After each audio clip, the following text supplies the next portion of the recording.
السلام علیکم، میں ضمیر احمد انصاری اور آپ دیکھ رہے ہیں زیڈ نیوز فار یو۔ عرض یہ ہے کہ آپ نے اپنے channel Z news for you کو ابھی تک سبسکرائب نہیں کیا ہے تو سبسکرائب کریں اور ساتھ میں دیے ہوئے بیل آئیکن کو بھی دبائیں، جس سے ہماری آنے والی سبھی ویڈیوز کے نوٹیفیکیشن سب سے پہلے آپ کو مل سکیں۔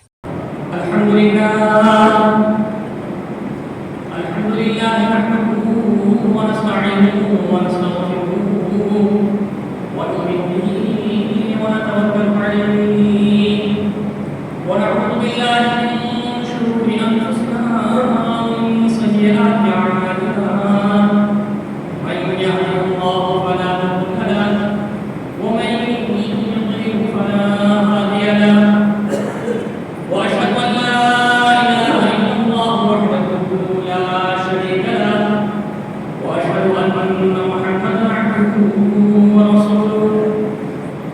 اما بعد فان خير الحديث كتاب الله وخير الهدي هدي محمد صلى الله عليه وسلم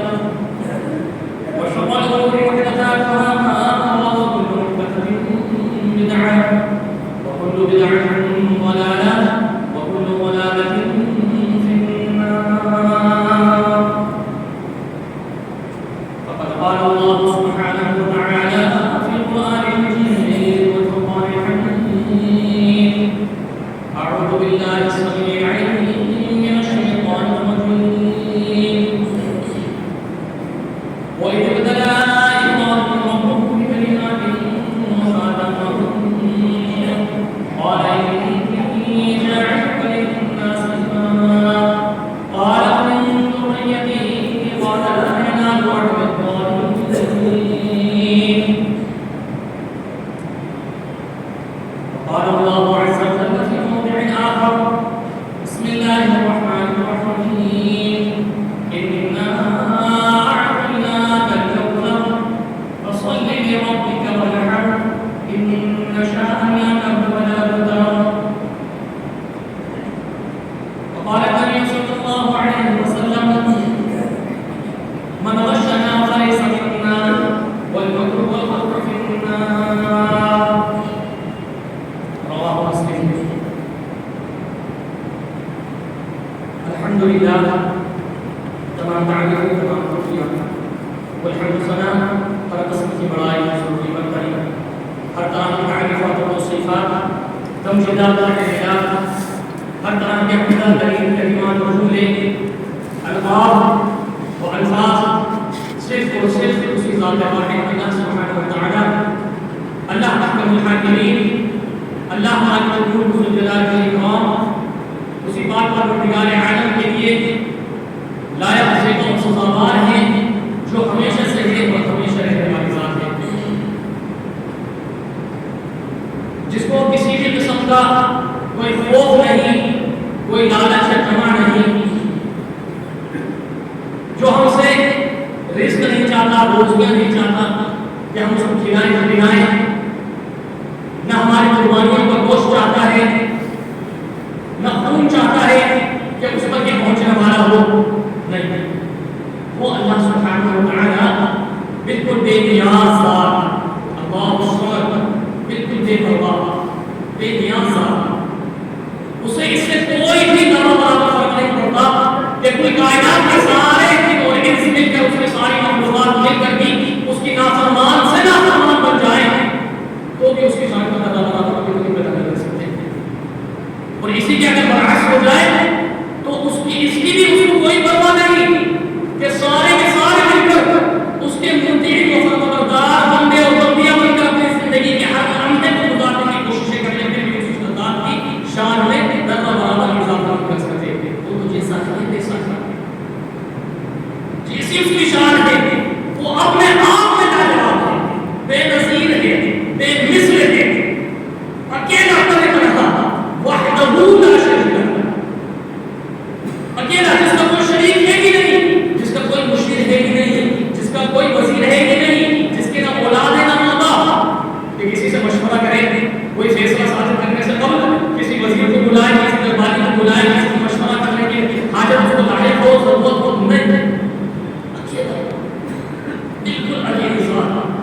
انما امره اذا اراد شيئا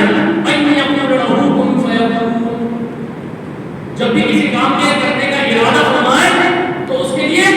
بغیر کسی مشورہ کیے بس کیونکہ وہ قادر مطلق ہے، وہ مختار کل ہے، اپنے آپ کا مکمل ذات ہے، فوراً کن کہہ دیتا ہے اور وہ چیز آنے ہو جاتا ہے. وہ اللہ سبحانہ و تعالی جس نے ہم اور آپ کو صرف اور صرف اپنی عبادت کے لیے پیدا کیا ہے. وما خلقت الجن والانس الا ليعبدون. اور عبادات کا بجا لانا کس نہج پر ہو، کس صورت سے ہو، کس کیفیت میں ہو، اس کے لیے نمونہ بنا فرما دیا. لقد كان لكم في رسول الله اسوة حسنة. کہ زندگی کے شب و روز کو، دن و رات کو، ہر لمحے کو، ہر عبادت کو، چاہے وہ عبادات فرضی ہو، نفلی ہو، یا سنت سے تعلق رکھنے والی ہو، یا عام صدقات و خیرات کے تعلق سے ہو، یا قربانیاں ہو،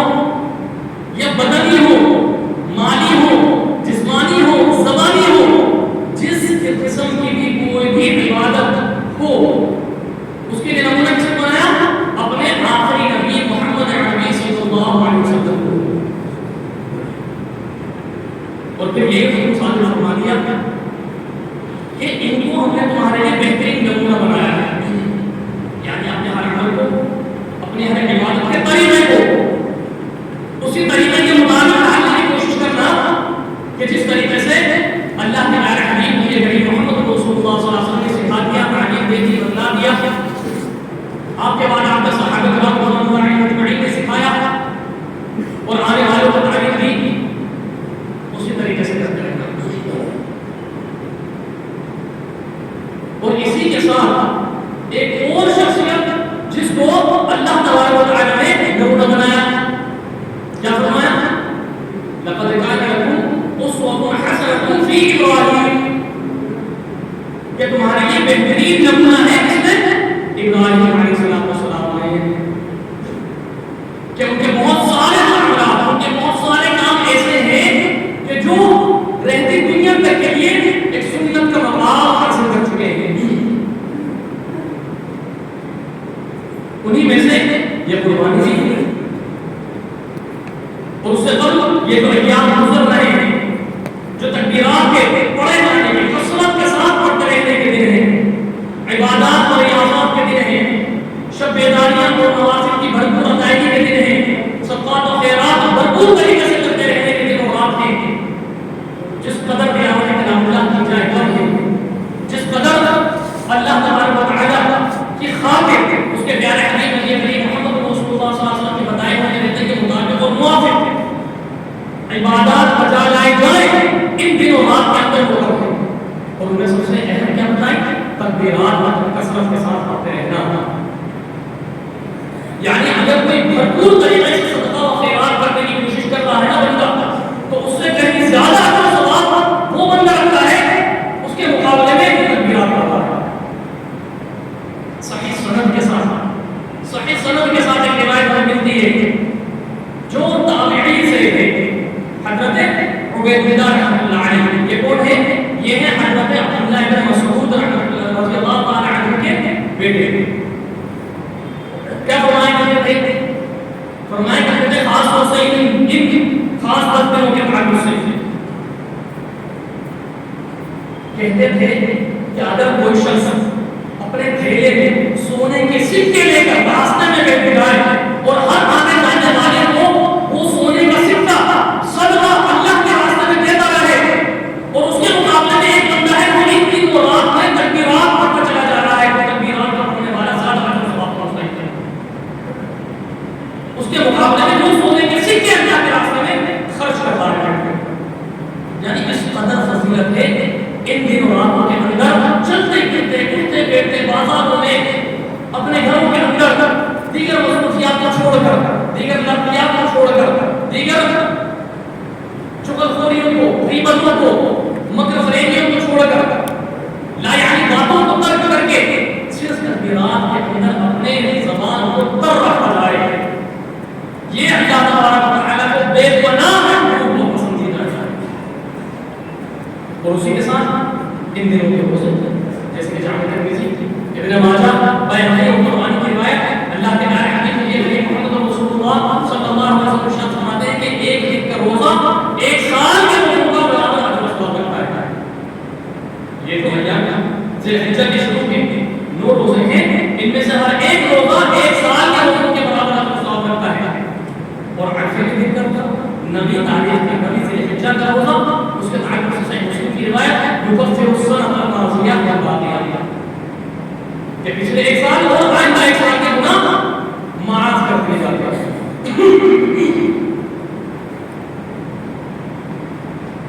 اور اسی کے ساتھ یہ عرفے کا دن خاص قوم کی قبولیت کا دن،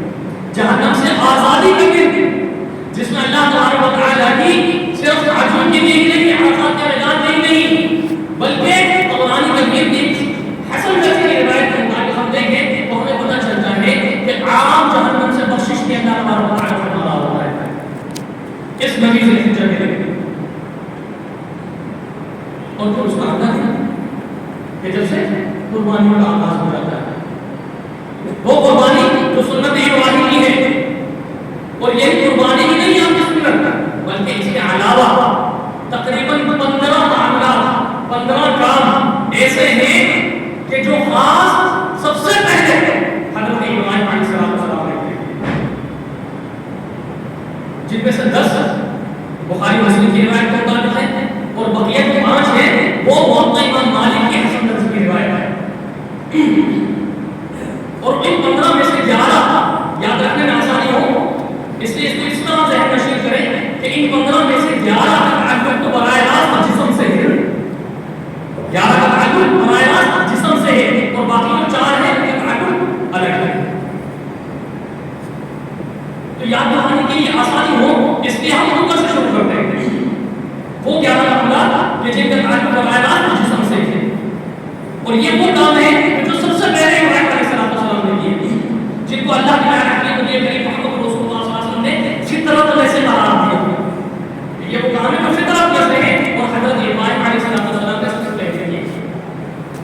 سب سے پہلے بال سفید حضرت ابراہیم علیہ السلام نے جب سفید بالوں کو دیکھا تو اللہ تبارک و تعالیٰ سے کہنے لگے کہ اللہ یہ کیا چیز ہے، یہ کیا ہے؟ جواب ملا کہ یہ عزت و وقار ہے. یہ کیا ہے؟ یہ تمہارے لیے عزت و وقار ہے. کہنے لگے اللہ اگر عزت و وقار ہے تو اس میں اور اضافہ کرنا میرے لیے، اس میں میرے لیے اور اضافہ کرنا. تو سفید بالوں کا دیکھنا سب سے پہلے اللہ کی آئین ہے. اس کے بعد ناک میں پانی لینا، اس کے دوران جو ہم پانی لیتے ہیں ناک صاف کرنے کے لیے، یہ سب سے پہلے حضرت ابراہیم علیہ السلام نے. مونچھوں کا کتروانا سب سے پہلے ابراہیم علیہ السلام نے کیا. منہ میں کلی لینا، کلی کے ذریعے سے منہ کو صاف کرنا حضرت ابراہیم علیہ السلام کی ابتدا تھا. مسواک کرنا انہیں کے سب سے پہلے سنت تھا. اس کے بعد بغلوں کے بالوں کو گھیر دینا، ناخنوں کا تراشنا، زیر ناف کے بالوں کو لینا، ختنہ کرنا. ختنہ بھی اس طریقے سے بخاری کی روایت میں دیکھیں تقریباً 86 یا 87 سال کی عمر میں اللہ تبارک و تعالیٰ کی طرف سے حکم ہوا ختنہ کر دینا. ذرا اندازہ لگائیے ایمان کے معیار کا، حکم بجا آخری کا، اطاعت و فرمانبرداری کا. ایسے بھی اللہ تعالیٰ نے ان کو خیر اللہ کا لقب دے دیا کہ اللہ کا دوست. کیوں؟ کیونکہ وہ ہر حکم کی بجا آخری کو کیا کرتے ہیں بغیر سوچے، بغیر وقت گزارے کیے، بغیر لیتے آنے کو سب پیش میں پڑے. نہیں، ادھر حکم ہوا، ادھر حکم بجا آخری، ادھر اس کا عمل فوراً ختنہ کرنے کا حکم ہوا. ایک بڑی عمر میں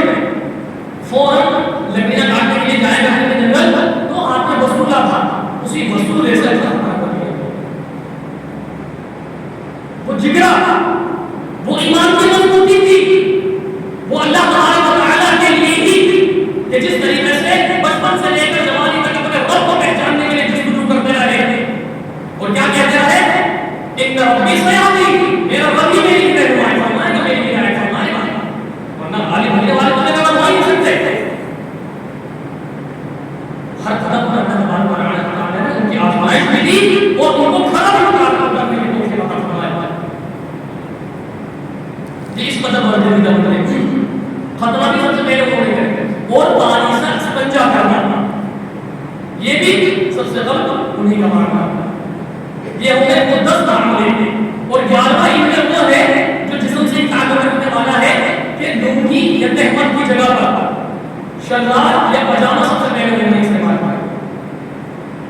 باقی جو 4 ہیں ان میں ایک آتا ہے میزبانی کرنا, ایک اللہ کے راستے میں سب سے پہلے تلوار اٹھانا, منبر پر چڑھ کر سب سے پہلے خطبہ کہنا, اور اس کے ساتھ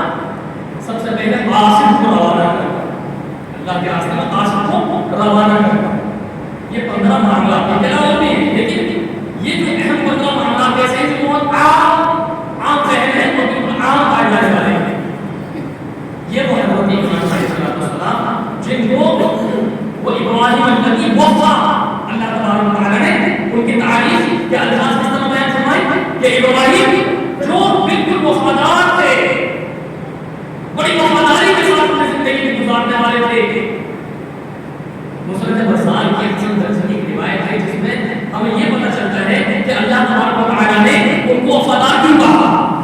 2 روایتیں ملتی ہیں جس میں اللہ کے حبیب محمد رسول اللہ صلی اللہ علیہ وسلم ارشاد فرماتے ہیں کہ اللہ تبارک و تعالی نے حضرت ابراہیم علیہ السلام کو جہاں اور بہت ساری باتوں کی وجہ سے ان کو وفادار کہا.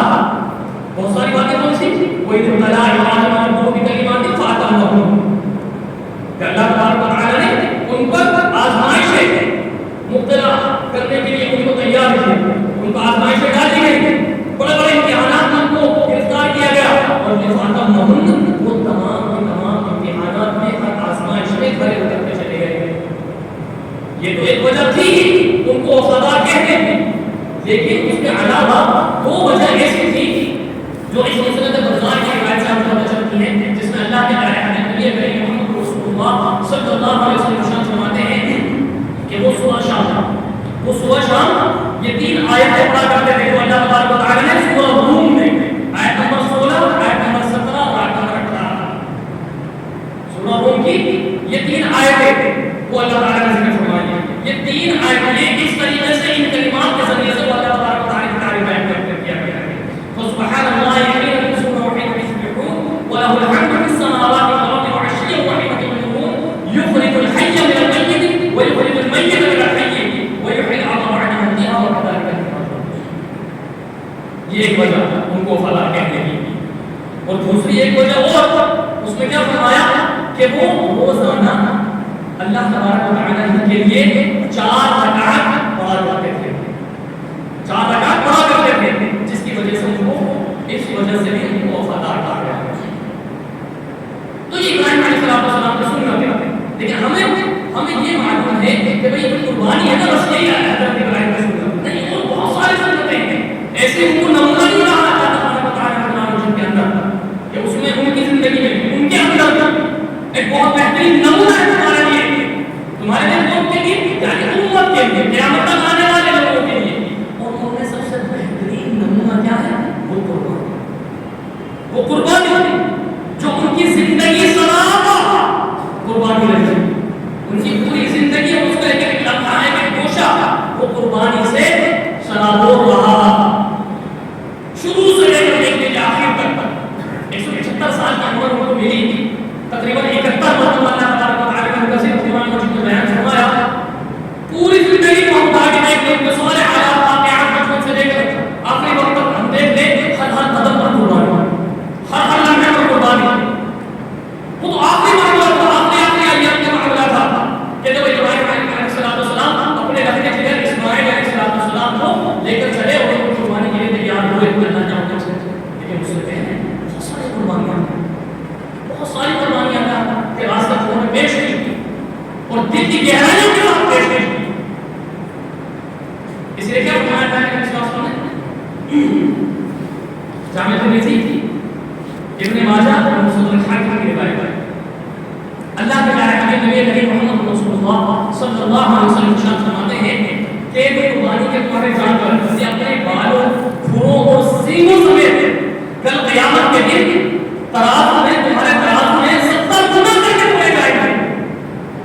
70 گنا کر کے تولے جائیں گے. تمہاری قربانی کے جانور کا پہلا ٹکڑا زمین پر گرنے سے پہلے تمہارے تمام گناہ معاف کر دیے جاتے ہیں. اس لیے قربانیوں کو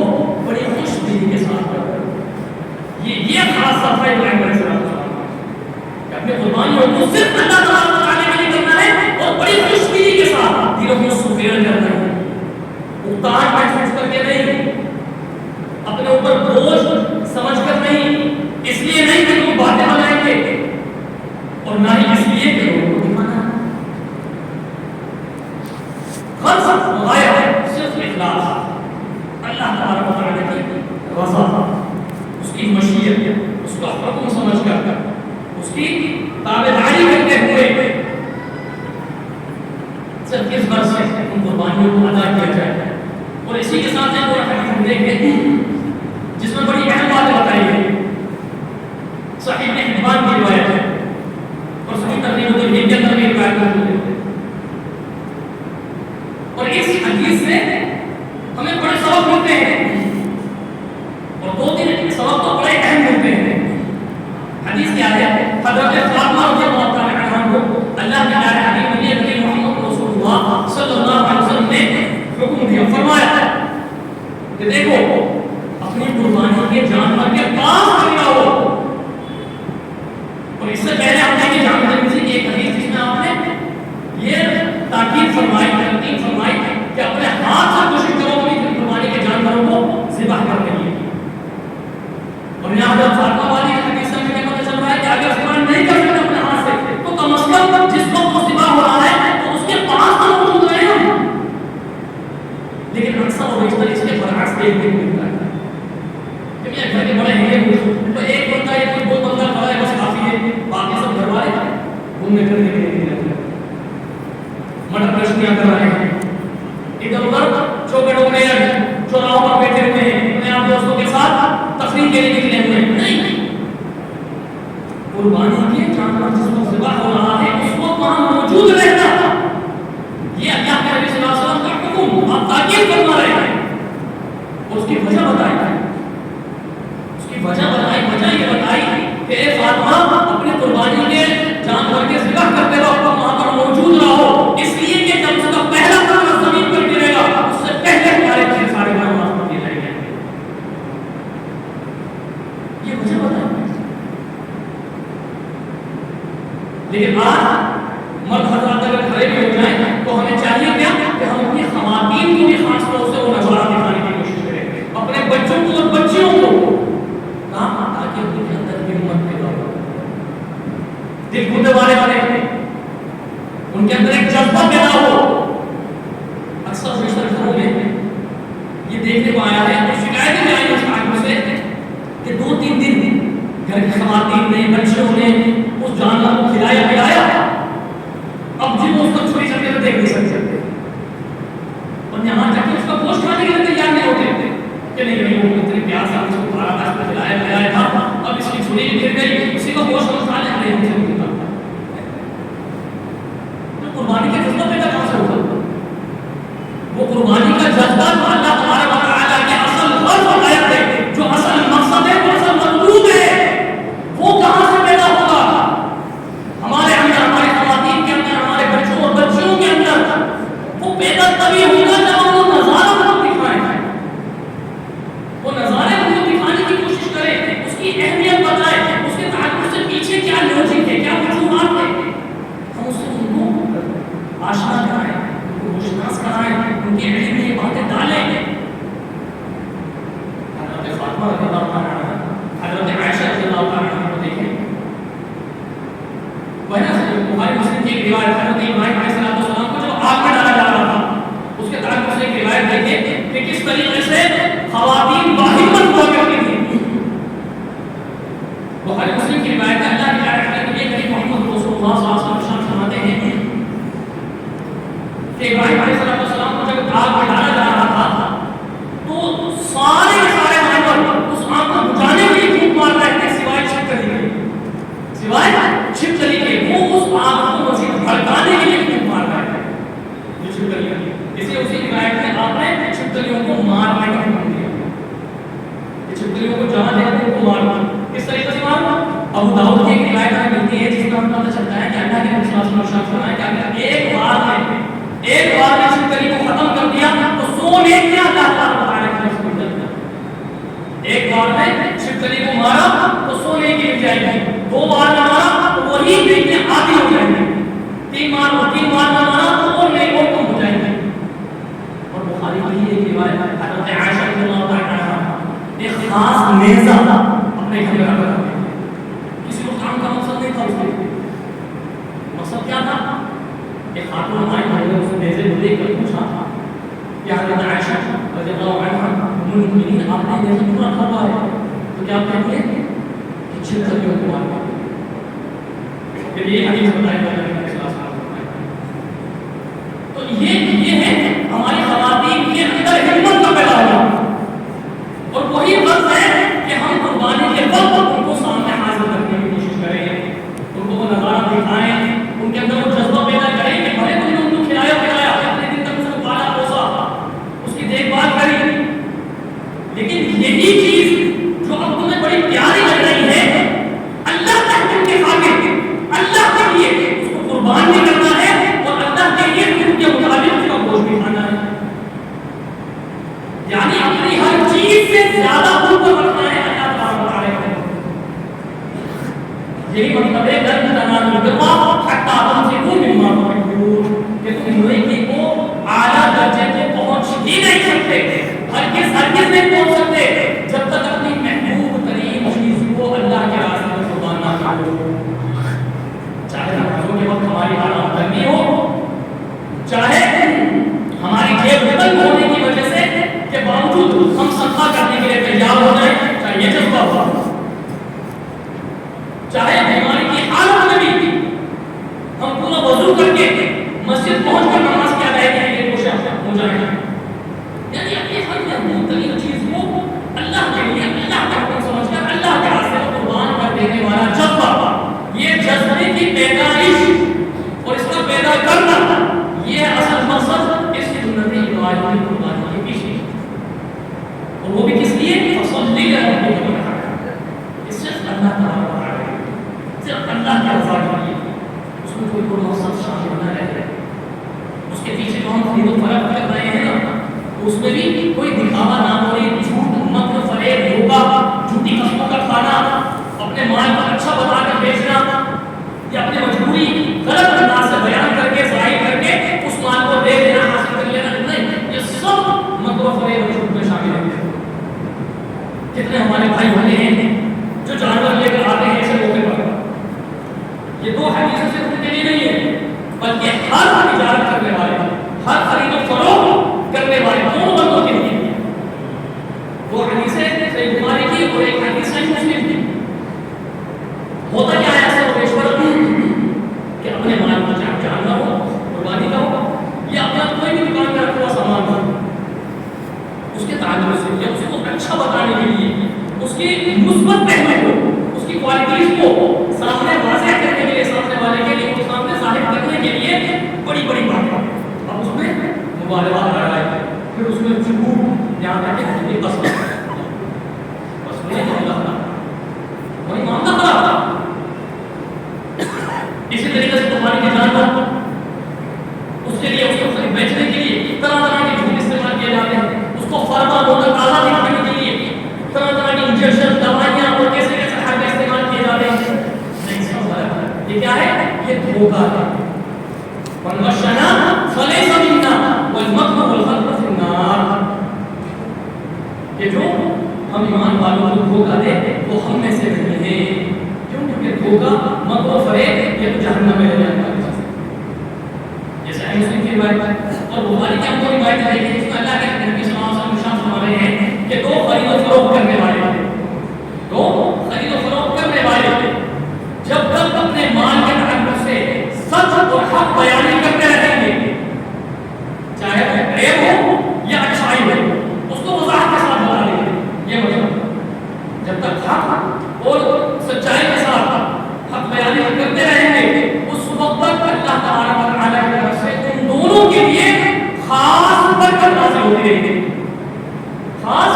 برکت نازل ہوتی رہے گی. اور اگر وہ خریدنے اور بیچنے والے دونوں شخص جھوٹ, مکر و فریب یا جھوٹی قسم کا سہارا لے کر, غلط بیانی کا سہارا لے کر اپنے مال کو بیچیں گے یا خریدیں گے, تو ان کے درمیان سے وہ برکت ختم کر دی جاتی ہے, برکت اٹھا لی جاتی ہے. یقین یہ ہونا چاہیے کہ رزاق اللہ تعالیٰ ہے. میرے مولانا آرائی کرنے سے, غلط بیان سے, بہت چڑھا کر اس چیز کی کوالٹیز بتانے سے وہ چیز نہیں بکے گی. اللہ کا حکم ہوگا یہ روزی میرے حق میں, میرے نصیب میں, میرے مقدر میں لکھی ہوئی ہے, تو آئے گی, ضرور آئے گی. جھوٹ بول کر اس کو حرام نہ کرے, کیونکہ قسم کھا کے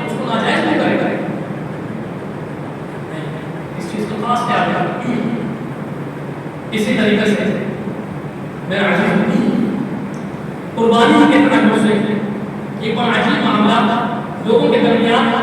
حالانکہ وہ روایتیں ایسی ہیں کہ ان روایتوں میں ہی کچھ باتوں کو تو ہم قبول کر رہے ہیں اور جواب کے طور پر اپنے شبدوں میں بھی لکھ رہے ہیں، لیکن اسی روایتوں کا، انہی شبدوں کا، انہی حدیثوں کا جو دوسرا پہلو ہے وہ ہم قبول کرنے کے لیے تیار ہوتے ہیں اور مسئلے کا انکار کرتے ہیں کہ میت کی طرف سے قربانی نہیں ہوتی، میت کی طرف سے قربانی نہیں ہوتی، نہیں کرنا بالکل ہو سکتی ہے اور ایک نہیں کئی روایتیں موجود ہیں۔ پہلی روایت ہم دیکھیں، صرف 3 روایت ہم دیکھتے ہیں جن میں اور بھی بہت سارے مسائل ثابت ہوں گے انشاءاللہ۔ پہلی روایت ہم دیکھیں حضرت عائشہ رضی اللہ عنہا کی، صحیح مسلم کی ہے اور یہ روایت ابو داؤد اور مسند احمد کے اندر موجود ہے۔ لمبی لمبی حدیث ہے جس کے آخر میں بیان کرتی ہے کہ اللہ کے نبی صلی اللہ علیہ وسلم نے پھر قربانی کس طریقے سے کی، یہ دعا پڑھی، بسم اللہ اللہم تقبل من محمد و آل محمد و من امت محمد، کہ اللہ تیرے نام سے شروع کرتا ہوں، اس کو قبول فرما میری طرف سے، میرے آل کی طرف سے، میرے اہل و عیال کی طرف سے اور میری امت کی طرف سے، امت محمد۔ اب امت محمد میں وہ تمام صحابہ بھی موجود تھے جو اس سے قبل جنگوں میں شہید ہو چکے تھے، وفات پا چکے تھے، اور جو اس وقت موجود تھے اور جو آنے والے سبھی امت تھے، ان سب کی طرف سے آپ نبی کریم محمد رسول اللہ صلی اللہ علیہ وسلم نے قربانی کی۔ دوسری حدیث ہے کہ حضرت جابر رضی اللہ عنہ نے، جامع ترمذی، ابو داؤد اور مسند احمد کی روایت ہے، یہ ہے وہ حدیث جس کا ایک حصہ قبول کر لیا جاتا ہے اور دوسرا حصہ جس سے میت کی طرف سے قربانی ثابت ہو رہی ہے اس کو چھوڑ دیتے ہیں۔ یہی ایک روایت ہے جس میں بسم اللہ اللہ اکبر کا لفظ ملتا ہے، سبا کرتے وقت دعا کے بعد جو آخر میں بسم اللہ اللہ اکبر کہتے ہیں چھوڑی دی جاتی ہے، یہ اسی روایت سے ہمیں ثبوت ملتا ہے۔ حضرت جابر رضی اللہ عنہ نے فرماتے ہیں کہ اللہ تعالی کے نبی کریم محمد رسول اللہ صلی اللہ علیہ وسلم نے 2 جانور 2 مہینے قربان کیے، ایک اور اس میں کیا پڑھا، اللہ بسم اللہ اللہ اکبر، اللہم هذا عنی وعمن لم يضع من امتی، بسم اللہ واللہ اکبر، میں اللہ تیرے نام سے شروع کرتا ہوں، تو سب سے بڑا ہے، اللہم هذا عنی، یہ میری طرف سے ہے، وعمن لم يضع من امتی، اور میری امت کے لوگوں کی طرف سے جو قربانی نہیں کر پائے، قربانی۔ اسی طریقے سے ابن ماجہ کی ایک روایت ہے اور یہ تمام روایتیں ہیں پوری طرح سے قابل عمل اور قابل قبول روایتیں ہیں۔ حضرت ابو ہریرہ رضی اللہ عنہ بیان فرماتے ہیں کہ اللہ کے نبی جب بھی قربانی کا ارادہ فرماتے ہیں تو آپ دو مینڈے لیتے، سینگ دار، چتکبرے، فربہ اور خصی، یعنی اپنے مینڈوں کی خصوصیت بتائی جاتی ہے۔ وہ 2 مینڈے کیسے ہوتے ہیں؟ فربہ ہوتے ہیں، سینگ والے ہوتے ہیں، چتکبرے ہوتے ہیں اور خصی ہوتے ہیں۔ یہاں کیا پتہ چل رہا ہے کہ خصی جانور کی قربانی جائز نہیں بلکہ سنت ہے، اس لیے اسے اجازت نہیں کیا جا سکتا۔ اس طرح سے 2 مینڈے لیتے، ایک اپنی امت کے ان لوگوں کی طرف سے کرتے ہیں کہ جو توحید اور رسالت کا اقرار کرنے والے ہیں، جنہوں نے توحید کا اور رسالت کا اقرار کیا ہے ان کی طرف سے کرتے ہیں، اور دوسرا اپنی اور اپنے گھر والوں کی طرف سے کرتے ہیں۔ یہ 3 روایتیں ایسی ہیں کہ جن سے پوری طرح سے یہ بات واضح ہو جاتی ہے کہ میت کی طرف سے قربانی کرنا بالکل درست، بالکل جائز اور سنت سے ثابت ہے۔ حضرت علی رضی اللہ عنہ والی روایت ہے جس میں آپ ہمیشہ 2 جانور قربان کیا کرتے ہیں، اور دوسرے پر آپ نے فرمایا کہ مجھے اللہ کے نبی نے وصیت فرمائی تھی کہ ایک نبی کی طرف سے بھی کرتے ہیں، تو اس لیے میں ہمیشہ کرتا ہوں۔ اس کو تو کہہ دیا جاتا ہے کہ وہ حضرت علی کے لیے خاص تھا، آپ کو وصیت کی گئی تھی، لیکن یہ بھی روایت ہے، انہیں کیا کیا جائے، اس کو اگر یہ کہا جائے کہ یہ نبی کے لیے خاص تھا تو وہ خصوصیت کی دلیل ہونی چاہیے، خاص بتانے کے لیے، ظاہر کرنے کے لیے کوئی دلیل ہونی چاہیے جس سے وہ ثابت ہو کہ ہاں یہ تینوں جو حدیث روایتیں ہیں، حضرت جابر والی، حضرت ابو ہریرہ والی، حضرت عائشہ رضی اللہ عنہا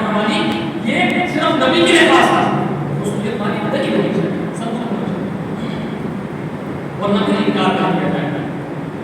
ہمیں اللہ رب العالمین کو توفیق دی تو ہم نہ کریں, لیکن انکار کون کرے مسئلے کا.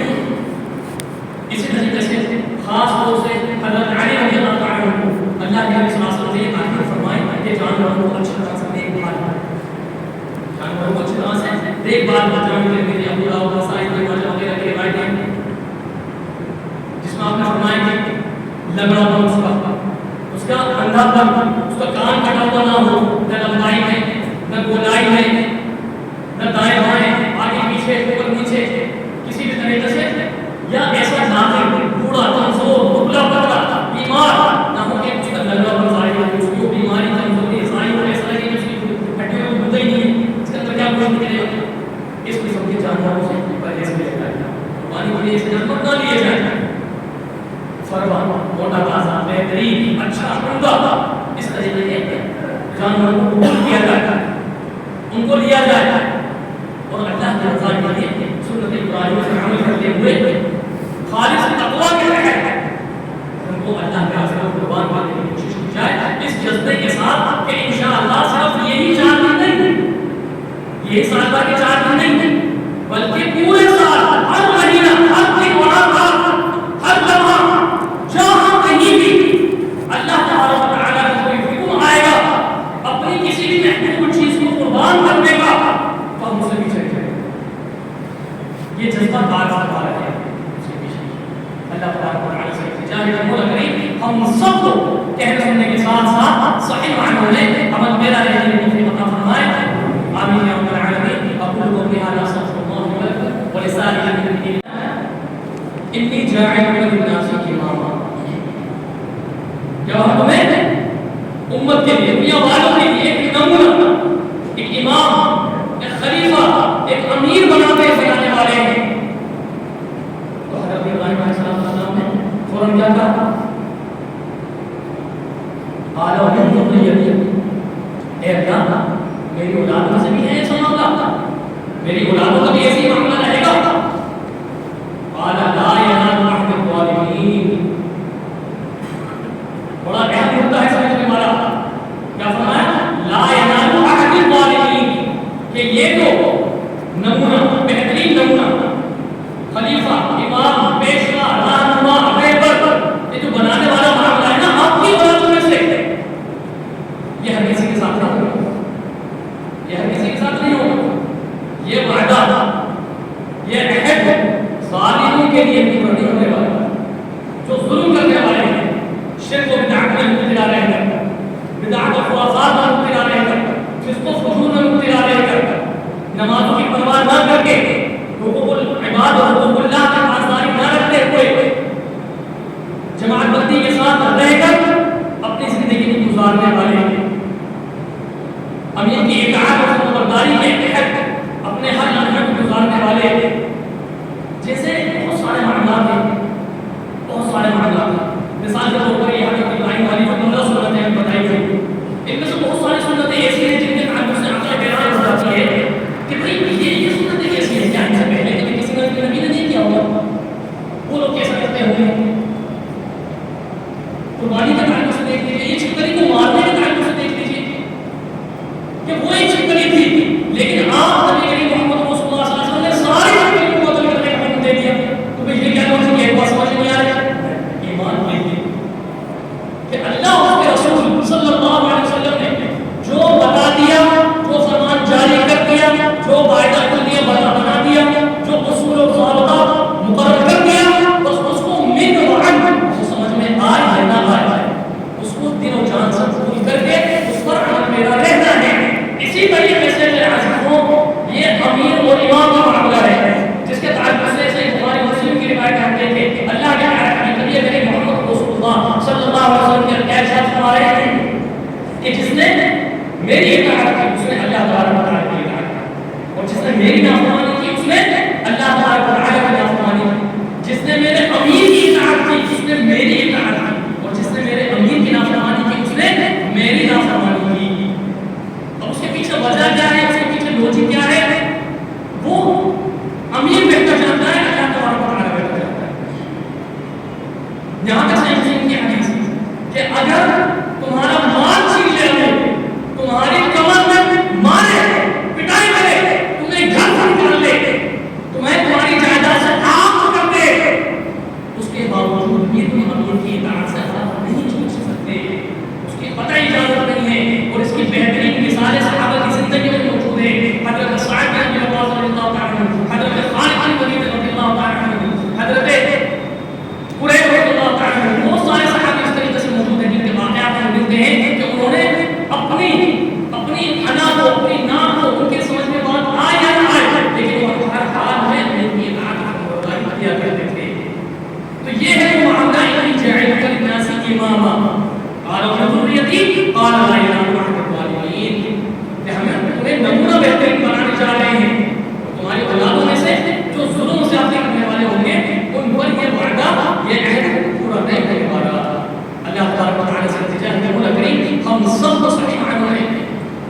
ایمانوں کا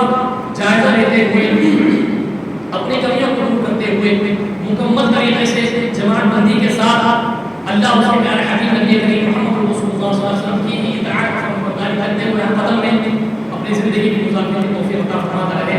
آمین یا رب العالمین. ان اللہ و ملائکته یصلون علی النبی یا ایھا الذین آمنوا صلوا علیہ وسلم تسلیما. اللهم صل علی